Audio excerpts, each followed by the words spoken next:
Maraming fighter ang sinubukang talunin ng Shaolin Master, subalit lahat sila ay nabigo. Bakit kaya? Ano-ano kaya ang sikreto nila bakit sila undefeated? Yo, what's up mga kaibigan? It's Arvin TV here. Ang gawain ng isang Shaolin Master ay isa sa pinakamahirap na martial arts. Kinakailangan dito ng spiritual at physical na self-improvement.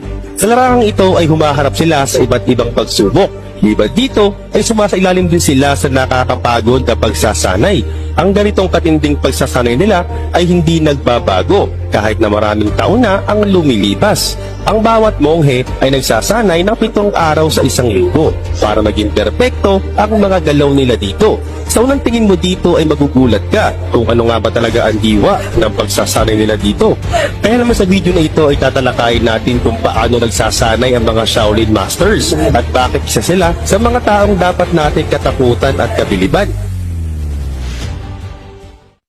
Ang mga monk dito ay tumaranas ng malupitang pagsasanay sa pagtungtong pa lang nila ng 6 na taon. Sa ganitong edad ay pinapakita sa kanila ang kamangha-manghang mga abilidad at dagdag pa dito sa mura nilang edad ay sinasanay din silang tumagal sa napakahirap na sitwasyon.